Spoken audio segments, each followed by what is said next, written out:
수요 오전 찬양 기도회에 오신 동산의 모든 성도님들을 주님의 이름으로 사랑하고 축복합니다. 사람들은 누구나 고통 없이 평안하게 살기를 원합니다. 하지만 아이러니하게도 하나님의 백성들과 고난은 뗄래야 뗄 수 없는 관계에 있습니다. 분명 우린 예수 그리스도를 믿음으로 죽음의 죄를 벗어나게 되었습니다. 하지만 그리스도를 영접한다고 해서 곧바로 죄성이 사라지는 것은 아닙니다. 죄성이란 사람이 하나님을 거역하게 만드는 원인을 말합니다. 다시 말해 죄성은 우리에게 죄를 짓게 하는 본성이 있다는 뜻입니다. 종교개혁자 존 칼빈은 이것을 가지고 전적 타락이라고 말했습니다. 전적 타락은 모든 인류가 직면한 타락이 전 인격에 영향을 미친다는 말입니다. 이는 아담이 선악과를 먹은 원죄로 인해 발생한 결과인데, 아담이 지은 죄가 모든 인류에게 하나님의 성품을 닮은 선한 마음과 거룩한 능력을 자유롭게 행할 의지를 잃어버렸다는 뜻입니다. 아담과 하와에게 임한 모든 비참함과 징벌을 우리가 함께 당하게 된 것입니다. 그래서 우리 모두는 전적 타락한 존재이자 진노의 자녀, 사망의 아들이요 멸망의 자식이 되었습니다. 너무나도 슬픈 일이지만 아담과 하와 이후 모든 인간은 바로 이런 무서운 벌을 받게 되었습니다. 이처럼 인간의 모든 문제는 바로 죄 때문에 발생한 것입니다. 죄로 인해 죽음, 질병, 고통, 전쟁, 기근, 살인, 다툼, 갈등 등과 같은 문제들이 드러나게 되었습니다. 바울은 로마서 7장에서 죄를 일종의 힘처럼 표현하고 있습니다. 죄의 힘에 있어서 자신을 끌고 간다고 말입니다. 우리가 저항하는 것 같지만 그 힘에 끌려가 죄의 사슬에 매어 끌려가는 노예처럼 그 죄악의 힘이 아주 강하다라고 바울은 로마서 7장에서 이야기하고 있습니다. 우리가 선택해서 죄를 짓는 것이 아니라 사실은 죄가 우리를 이렇게 끌고 가고 있다라고 바울은 말하고 있습니다. 죄성으로 인해 하나님의 뜻과 나의 뜻 사이에서 선택해야 할 때 우리는 자연스럽게 자기의 뜻을 실천하게 될 때가 많습니다. 그래서 주님께서는 우리의 삶의 고난을 허락하셔서 내 생각과 뜻이 아니라 하나님의 뜻에 살아가도록 그 길을 만들도록 하십니다. 분명 주님은 우리에게 고난을 주지 않고 평안하고 행복하게 살 수 있도록 하실 수 있는 분이지만, 그렇게 되면 우리 안에 남아있는 죄성으로 인해 내 생각과 뜻대로 세상을 나아가게 됩니다. 다시 말해 주님께서는 고난을 통해 우리의 생각과 가능성을 무너뜨리고 예수 그리스도께 나아가도록 만드십니다. 예수님의 보혈과 능력으로 거듭날 수 있도록 말이죠. 오히려 주님께서는 고난을 통해 우리가 하나님의 뜻으로 나아가게 하는 은혜의 통로로 만들어 주십니다. 그런데 그 고난이 우리를 너무나도 힘들고 어렵게, 더 나아가 두려움에 떨도록 만들 때가 있습니다. 그것은 바로 생명의 문제와 직결될 때입니다. 우리가 아무리 주님께 기도하며 부르짖어도 죽음의 위협이 사라지지 않고 되려 점점 더 가까이 다가올 때 우리는 두려워하며 떨게 됩니다. 오늘 우리가 함께 살펴본 시가 그렇습니다. 시편 22편의 제목을 위에 보면 아옐렛 샤할에 맞춘 노래라고 말하고 있습니다. 아옐렛 샤할이란 새벽 사슴이란 뜻을 말합니다. 이것이 악기 이름인지 아니면 슬픈 노래 한 종류인지를 정확히는 알 수는 없습니다. 하지만 종교개혁자 루터는 여러 자료를 살펴보고 이 시를 일찍이 쫓겼던 사슴의 시라고 얘기하고 있습니다. 아옐렛 샤할을 말이죠. 다윗 자신이 처한 상황이 맹수에 쫓기는 사슴처럼 아무 도움을 받지 못하는 연약함을 표현한 시라고 얘기했습니다. 성경은 다윗이 이 시를 쓴 상황이 언제인지는 정확히 말하고 있지는 않습니다. 다만 시의 내용을 살펴보면 적에게 붙들려 무지막지한 고문을 당하는 과정에서 하나님께 구해달라고 부르짖는다는 것을 알 수 있습니다. 그런데 여기서 의문스러운 것은 이 시는 분명 다윗이 썼는데 성경 내용을 잘 살펴보면 다윗이 적에게 붙들려서 감당할 수 없는 고문을 당한 적이 없다는 것입니다. 다윗은 사울 왕에게 쫓기거나 또는 아들 압살롬의 쿠데타로 인해 도망 다녔던 적은 있었지만 성경 어느 곳을 살펴보아도 다윗이 누군가에게 잡혀서 고문을 당한 적은 없습니다. 하지만 다윗은 하나님으로부터 받은 영감으로 시를 쓴 사람입니다. 왜냐하면 성경도 그렇게 기록되어 있다고 디모데후서에서 말하고 있으니까요. 그래서 반드시 자기 자신의 체험이 아니라 하더라도 유사한 경험을 통해서 고문을 통해 고문의 고통을 느끼고 표현할 수가 있었습니다. 다시 말해 다윗은 자기가 직접 받은 고난의 내용을 기록한 것이 아니라 고통 중에 하나님께서 받은 영감으로 예언한 시가 바로 오늘 시편 22의 시입니다. 그렇다면 다윗은 고난과 역경 중에 누구의 고통을 예언했던 것일까요? 그것은 바로 1절의 시작 상반절을 보면 아주 잘 알 수 있습니다. 시편 22편 1절 상반절의 말씀입니다. 내 하나님이여 내 하나님이여 어찌 나를 버리셨나이까? 1절의 부르짖음을 보고 딱 떠오르시는 것이 있으실까요? 바로 마가복음 15장 34절의 말씀을 보면 이 표현이 똑같이 나와 있습니다. 마가복음 15장 34절의 말씀입니다. 제9시에 예수께서 크게 소리 지르시되 엘리 엘리 라마 사박다니 하시니 이를 번역하면 나의 하나님 어찌하여 나를 버리셨나이까 하는 뜻이라. 오늘 본문의 외침은 예수님께서 십자가 위에서 직접 부르짖은 말씀입니다. 예수님께서는 십자가 위에서 양손과 양발이 못에 박혀 있었습니다. 거기서 살아서 내려갈 수 없었으며 하나님께서는 자기를 그 위에서 죽도록 내버려 주신다는 것을 예수님께서는 아셨습니다. 그래서 예수님께서는 하늘을 향해서 나의 하나님 어찌하여 나를 버리십니까? 라고 부르짖었습니다. 우리의 삶은 어떤 것으로 끝나는 것일까요? 우리의 삶은 바로 죽음으로 끝나게 됩니다. 그래서 주님의 자녀인 우리들은 악한 무리들이 아무리 나를 해치고 죽이려고 해도 하나님께서 죽음 직전에 영화처럼 나를 구해 주실 것이라는 기대감을 갖고 살아갑니다.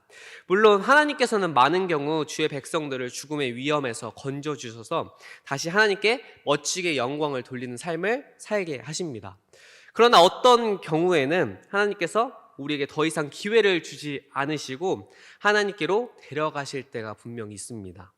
그때 우리는 죽음을 눈앞에 두고 하나님께서 나를 버리시는 것이 아닌가 하는 공포와 두려움, 패배감에 적게 됩니다. 이때 여기서 우리는 두 가지를 생각해 볼 수 있습니다.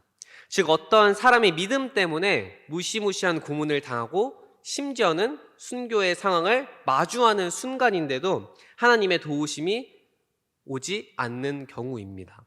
그리고 또 하나는 나름대로 믿음 생활을 열심히 아주 잘하고 봉사도 열심히 하고 교회에서 아주 충성되게 섬겼지만 암과 같은 불치병과 같은 무서운 병이 온몸에 퍼져서 갑자기 예기치 못한 사고로 죽음을 마주할 때입니다. 아무리 부르짖으면서 기도해도 하나님의 구원의 손길이 잠잠하면 우린 절망 속으로 빠져들게 됩니다. 이제는 더 이상 살 길도 나아질 기미도 안 보이는 되려 죽음을 향해 이렇게 빨려 들어가고 있는 삶을 우리는 마주하다 보면 그땐 우리는 어떻게 하면 좋을까요?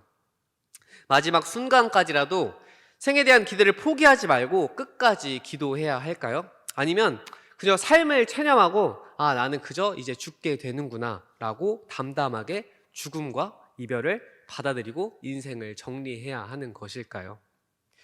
다윗도 이런 막막한 상황 속에서 고통을 2절에서 얘기하고 있습니다. 2절의 말씀입니다. 내 하나님이여 내가 낮에도 부르짖고 밤에도 잠잠하지 아니하오나 응답하지 아니하시나이다 라고 이렇게 말하고 있습니다. 다윗은 낮에도 부르짖고 밤에도 말을 눈물 없이 하나님께 아주 간절하게 기도했는데 하나님께서는 응답하지 않는다라고 말하고 있습니다. 이때 우리가 기억해야 할 사실이 있습니다. 죽음이 모든 것의 끝은 아니라는 사실을 말입니다. 더욱이 우리 그리스도인들에게 있어서 죽음은 절대로 끝이 아닙니다.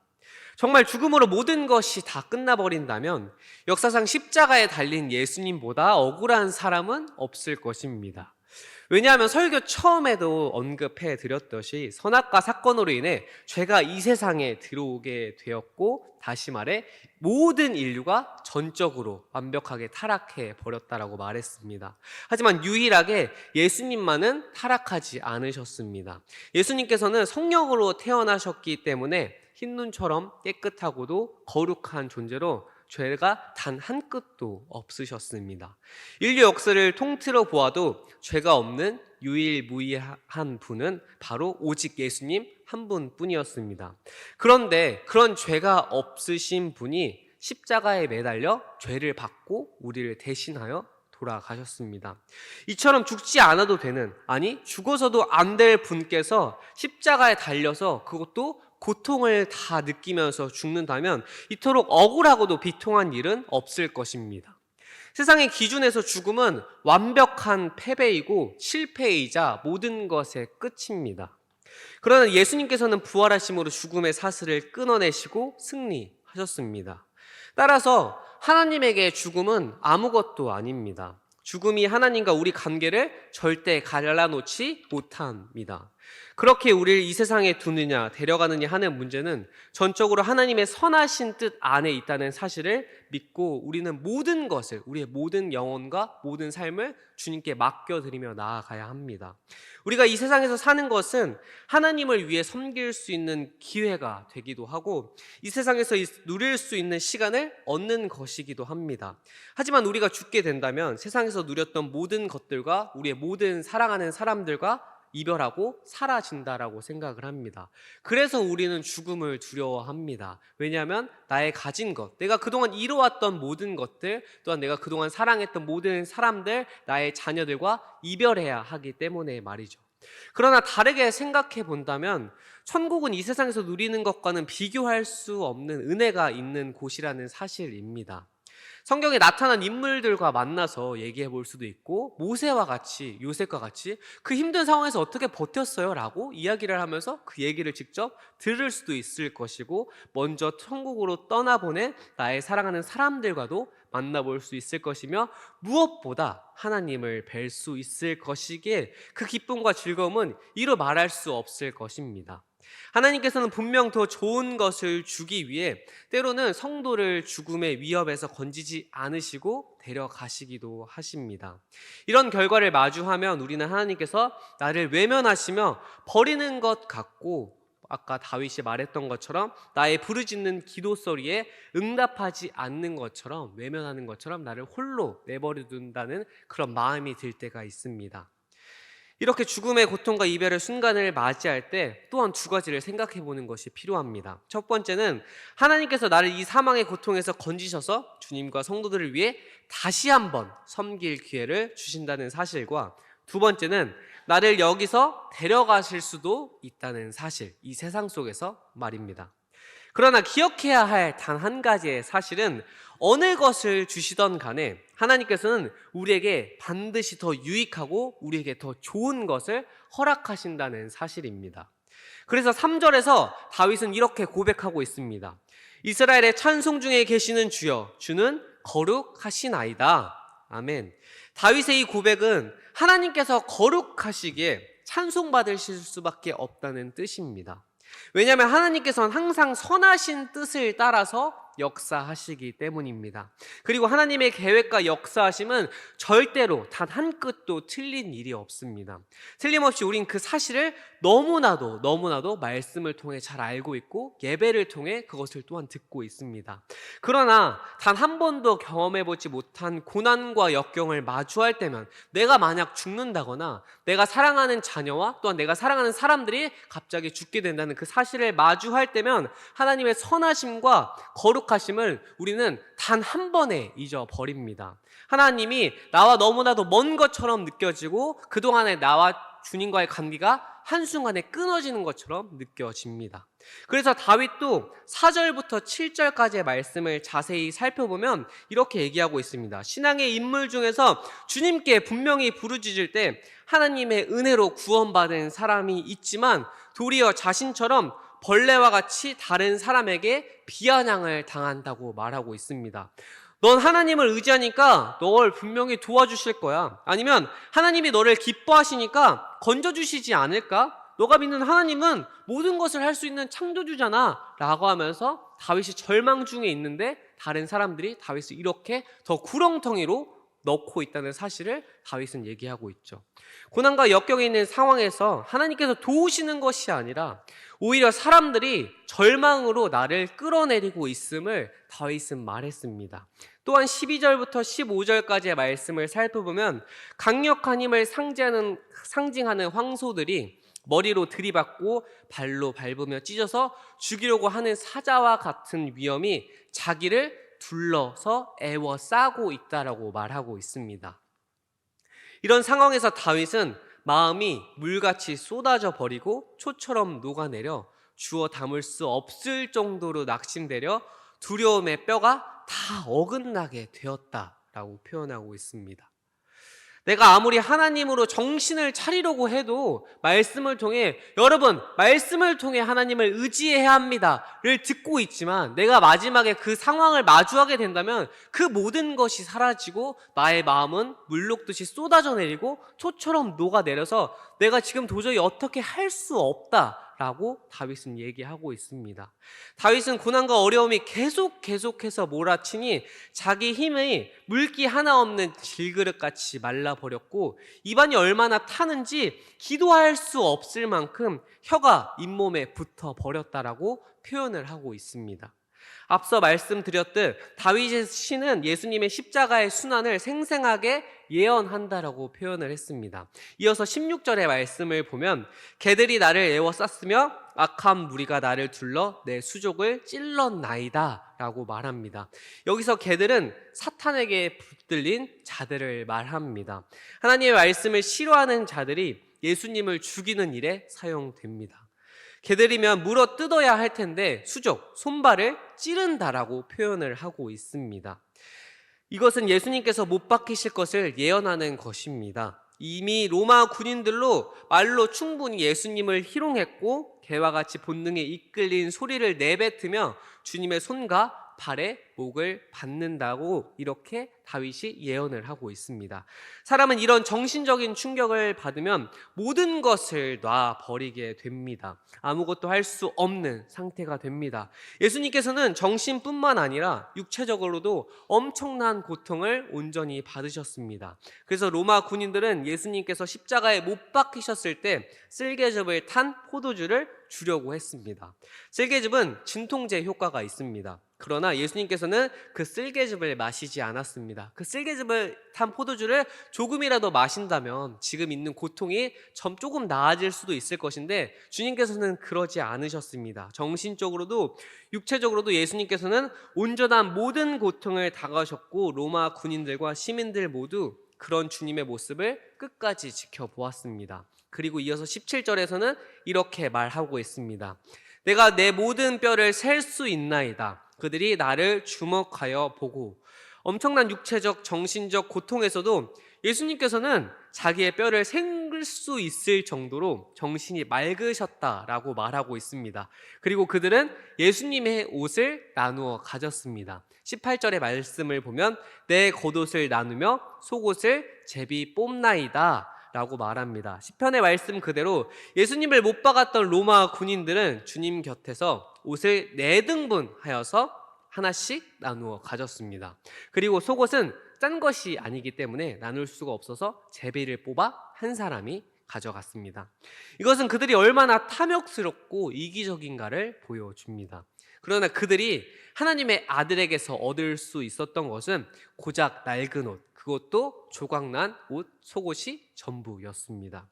그리고 아무리 예수님께 육체적, 정신적 고통을 가해도 인간의 방법으로는 하나님의 계획하심을 절대 꺾을 수가 없었습니다.